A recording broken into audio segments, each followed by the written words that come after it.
Fala, produtores! E aí, tudo bem? Seja muito bem-vindo ao canal mais sem cabeça do YouTube. No vídeo de hoje, quarto capítulo de Fumetsu no Anata-e. Gente, o que foi esse capítulo? Já logo de cara, caso você não esteja na plataforma do YouTube, o link está na bio. Vem rever comigo esse capítulo que foi... Não tem adjetivo para descrever o que foi isso, certo, gente? Concorda comigo? Coloca aqui nos comentários se você concorda comigo, porque não tem adjetivo existente assim na face da Terra que possa descrever o que foi esse capítulo. Foi incrível, sério, incrível mesmo. Mas se você porventura já está aqui na plataforma do YouTube, eu vou pedir para você se inscrever no canal. Deixa seu like e me conta aqui nos comentários o que você achou de verdade desse capítulo, gente. O que você também tá achando do canal também, essa nova roupagem e tudo mais, beleza? O seu feedback me ajuda muito a cada vez mais estar melhorando a forma como eu coloco aqui o conteúdo para vocês, beleza? Então, sem mais delongas, bora lá porque... foi incrível, não tem adjetivo, não tem. Bora lá! Pra gente iniciar logo assim, logo de cara, lembra que no último capítulo eu falei que aquele urso, ele tinha alguma coisa? Eu falei, gente, eu foquei muito naquele urso. Urso? É, urso, eu ia falar lobo.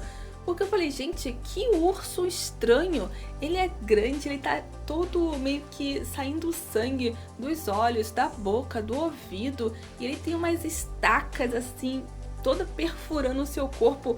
Mas essas estacas, esses espinhos, eles estão sendo... está saindo ou eles foram jogados assim, né? Ficou meio que parecendo... ficou estranho, não consegui identificar se aqueles espetos eles estavam saindo do corpo dele ou eles foram jogados, no caso, né? Ficou estranho. Mas enfim, gente, continuando, o anime começa literalmente fazendo uma volta assim. A voz explica pra gente o que aconteceu nesse primeiro, nesse segundo capítulo, que já foi muita coisa, né? Foi muita coisa mesmo. E então a voz explica pra gente, né? Que a gente já sabe, né? Mas ela faz uma recapitulação do primeiro e do segundo capítulo, né? E ela, no caso, meio que revela que a função principal daquele ser, daquela esfera, é coletar informações, né? Informações que já, por enquanto, já tem muitas informações. Assim, eu diria que são informações primárias para se sobreviver, né? Ele já sabe o que é luz, como é que é o cheiro das coisas, os sons também, e também certos sentimentos, né? No caso, ele já sabe o que é a felicidade, o que é se sentir feliz.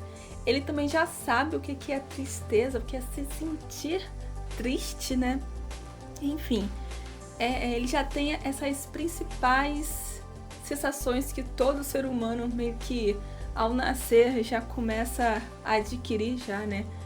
Tanto sabe que o bebê quando nasce, né, ele meio que já sabe, já nasce chorando, né? Então, alguns primeiros sentidos eles já têm, já consegue sobreviver de uma certa forma. E é exatamente isso que ele fala. Ele diz que, né, que dado essas informações e seus impactos, né, é possível mudar de diversas formas. Ou seja, agora ele já tem a forma da pedra, né, que não ajuda muito no caso, né, a forma do lobo, que futuramente ele irá voltar a se transformar, e a forma do menino, né, que o que fez ele meio que adquirir ainda mais outras habilidades, né. E aí no decorrer assim da história, nesse comecinho, nessa primeira parte, né, ele meio que recapitula o que aconteceu, que ele, o menino, no caso, a esfera se transformou no menino. E aí, no caso, teve toda a história do menino. E ele reencontra, no caso, a menina. E tem a história da menina, que era uma menina normal. Ela estava querendo viver. Literalmente, ela estava querendo viver, se tornar adulta, ter a sua família e tudo mais. Ela tinha um sonho, né, de qualquer outra pessoa tem, né? E calhou dela ter que participar desse sacrifício, sendo que ela era o próprio sacrifício, né? Então, tivemos essa recapitulação dessa dorzinha, né? E aí, no caso, começa o começo, no caso, né, do sacrifício e tudo mais. Só que tem a fuga e ela acaba encontrando esse menino, né? E aí começa a amizade, começa ela meio que a criar laços com ele, né? Porque ela, teoricamente, ela queria ter filhos, né? Mas ela brinca, eu não sou sua mãe e tudo mais, né? Mas aí começa ele também aprendendo a certos gestos de um ser humano, que é o de comer. Ali ele tenta também, no caso, ela tenta ensinar para ele como falar obrigada, né? Que é muito bonitinha essa cena, né? Enfim, mostra essa criação de forma bem superficial do que foi esses 2 primeiros capítulos, né? E aí começamos de fato, de verdade, o 3º capítulo, que, gente, segura aí porque foi incrível, né? Bem, a Parona, ela tentou ajudar a Mati, né? Mas ela foi capturada pela Ayase, né? Enquanto isso, ela tava lá tava amarrada lá pelos capangas e tudo mais, né? A Ayase, ela foi atrás da Mati. E aí, a Parona, ela não parou por ali. Ela conseguiu achar, ela tinha uma cordinha amarrada no pé dela. E nessa cordinha tinha uma pequena faquinha que eu acho que foi feita de peixe, espinha de peixe, né? Mas enfim, ela conseguiu tirar essa cordinha, jogar pra trás, deu uma de MacGyver e tava lá cortando a linha, a corda que tava segurando as suas mãos. Só que, enquanto isso, a Ayase foi atrás da Mati, né? Porque ela tava lá no meio do nada, né? E ela acaba encontrando a Mati com o menino. E assim, não tem como conversar, né?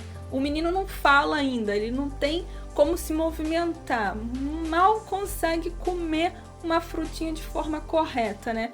Não tem como ajudar a Mati, né? E ela acaba sendo levada pela Ayase, né? Rumo ao sacrifício. Só que nesse exato momento, gente, o que acontece? Lá atrás, lá em cima, a Parona, ela tava tentando se sair daquela situação. O que aparece? Sabe o lobo? O urso, no caso? Gente, no 2º capítulo, não meio que deu a noção, mas o urso, ele é enorme, sério. Nesse momento, assim, arrepiou. O urso, ele aparece de forma novamente sangrando pelos olhos, pela boca, pelo nariz e aqueles espetos que, na real, eu não sei se eles estão saindo do corpo dele ou se eles foram jogados nele, no caso, para poder afugentar de uma certa forma, né? Eu só sei que é aquela confusão, a galera começa a correr e num milésimo de minutos, ali, segundos, ela consegue se soltar, a Parona, e cai no rio, e o lobo, o urso no caso, fica lá em cima gritando, rosnando pra ela. E, gente, que cena foi essa, gente? Só que até aí eu pensava que, uau, que cena, uau, uau, uau, uau.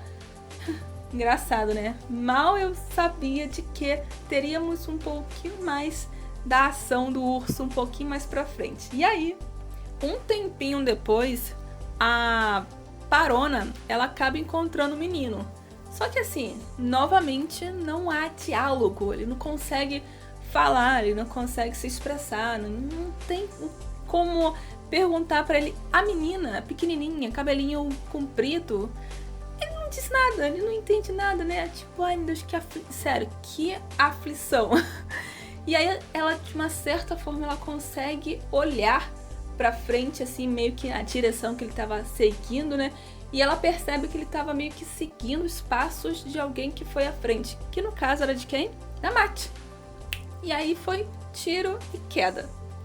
Já um pouquinho mais pra frente, a Mati, ela acaba adormecendo porque a Ayase, acho que assim, eu acho que não está sendo pronunciado de forma correta, mas continuando, né? A Ayase, ela acaba dando um bolinho, né, que tinha alguma substância que fez a Mati adormecer pro começar o sacrifício, né? Só que nesse exato momento começa uma sequência que, gente, começou a gelar meu coração, sério. Começou uma trilha sonora assim que, como eu disse, nesse anime é incrível, né? Consegue mexer a gente de uma certa forma assim, incrível, inabalável. E aí começa a vir os pensamentos da Mati, né? Que eu não vou me tornar uma adulta, o que ela mais queria, né? E aí ela lembra que ela escolheu aquilo, escolheu de forma sozinha, né? Porque se ela não escolhesse, quem ia pagar seria as irmãzinhas dela, né? E aí vem esses pensamentos e tudo mais, né? Que triste, gente, que triste mesmo. Mas aí o ritual começa, né? Eles retiram os ossos da criança anterior, ou seja, é um ritual que acontece ano após anos, né? E aí eles tiram aqueles ossos de forma assim, tira, né? Coloca a Mati, arruma ela todinha, amarra ela, ou seja, não tem escapatória, não tem mesmo, né? Enfim, que triste, né? E eles começam a se retirar ali do local, né? Porque daqui a pouco algo, sei lá, alguma coisa vai vir para poder comer de fato a Mati. Só que nesse exato momento começa um barulho muito alto. E aí é que começa. De uma certa forma, o urso que estava ali em cima, no monte, longe, não se sabe ao certo qual era a distância, mas ele aparece lá, rosnando novamente e sangrando pelos olhos, pela boca, pelo ouvido e aquelas estacas, de forma que parece que nesse exato momento eu acho que, assim, gente, eu acho que o tamanho dele meio que duplicou, quadruplicou, mas enfim, parece que ele tá mais alto, mais grande, enfim, já perdi até o adjetivo aqui, né? Enfim, ele aparece nesse exato momento, na hora que ele ia comer, dar aquela bocanhada na Mati. Quem aparece? A Parona. Só que ela acaba levando, assim, uma patada. Foi longe. Enquanto isso, a Yassi e a galera, eles estão andando, né? Deixa eles lá. Vai ser... Ela pensa, né, que será mais um petisco pro urso, né? E ela, nesse momento que ela sai pelo portão, quem entra? De forma bem calma, tranquila, parece que tava passeando no parque. O menino, gente, ele entra de forma bem tranquila e eles fecham o portão, tipo, mais um petisco pro urso. Eles sobem pro andar de cima para poder ver aquele lanche. Eu não sei o que eles pensaram na hora, né? Mas começa uma briga, gente, porque nesse exato momento, né, a Parona, ela tá caída no chão. A Mati está dormindo, no caso, né, ela foi dopada, tá lá prestes a ser comida pelo urso. E o menino vê aquela situação e meio que parte pra cima do urso, que tem, sei lá, 5 metros e ele tem 1,5 metro. Eu acho que o urso deve ter uns 10, vou colocar aqui uns 10. E, gente, começa uma briga que, sinceramente, não tem adjetivo para descrever o que foi isso. Porque, assim, a gente já sabe que o menino é imortal, beleza? Ele é imortal, qualquer machucadinho, qualquer... enfim, qualquer arranhão que ele toma, assim, ele tome, no caso, vai se regenerar. Então, ele não vai morrer. O urso é gigante, é imenso. Aquele negócio é um absurdo, aquele bicho, não tem... Eu acho que a Taikon aqui fica fichinho, sabe? É fichinha perante esse urso. E aí começa uma briga do urso com o menino. E aí, nesse exato momento, o menino já não é mais menino. É um lobo, ele se transforma novamente num lobo. E aí começa ele a morder, a abocanhar o corpo do urso. E nesse exato momento, o urso, né, ele é um animal selvagem, meio super irracional. Ele começa a rasgar, literalmente, assim, a pele do menino, que não é mais menino, agora é um lobo, de novo. E a pele do lobo começa a se regenerar. E ele começa a abocanhar. Só que nesse exato momento, o lobo, ele começa a sentir a dor do urso. E nesse exato momento eu pensei assim, gente, peraí. Será que nesse momento, o menino, que no caso agora é lobo, ele meio que vai ajudar o urso? Tipo, porque ele tá sentindo que o urso, no caso, tá sentindo dor, né? Ele já tem essa noção desse sentimento de dor, né? Será que ele vai se transformar novamente no menino e tirar aqueles espetos? Será? Eu fiquei pensando nisso, sério. Mais alguém pensou nisso também? Coloca aqui nos comentários, me fala se nesse exato momento você pensou que isso poderia, de uma certa forma, acontecer. Ele me disse que não fui eu sozinha. Só que não, gente, isso não acontece. O lobo, que no caso foi o menino, né? Ele meio que percebe que a parte mais sensível do urso é o nariz. E ele novamente torna a morder de forma bem raivosa agora o nariz. E o lobo mete a mão, assim, a pata no caso, no menino, no lobo no caso, né? E literalmente vai tudo, gente, vai tudo. Eu acho que futuramente esse vídeo não vai ser monetizado, porque, né, enfim, vai tudo, só que ao mesmo tempo que vai, regenera, ou seja, não tem escapatória pro urso, né? Não tem. E aí finaliza essa briga que não tem adjetivo para ser descrito. O que foi isso? O menino imortal e o urso enorme, imenso, gigante, né? Acaba com o urso morto. A Parona e a Mati, elas têm meio que fingir que elas estão mortas, né? Que a Yassi, no caso, cumpriu ali com o ritual e que a Mati foi morta porque ela disse, a Yassi diz pra Mati e pra Parona que se elas voltarem, né? Enfim, elas vão morrer de fato, de verdade, né?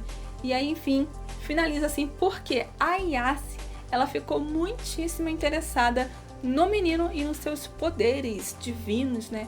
Que ela achou aquilo que foi algo divino e de meio que de fato foi, né? Vamos concordar que foi algo divino mesmo que aconteceu ali, não tem outro nome assim pra dizer o que aconteceu ali, né? E aí na prévia a gente percebe que a Mati, no caso, e a Parona, elas vão para uma outra cidade e o menino meio que é trancafiado, eles vão fazer algumas experiências, enfim, não sei.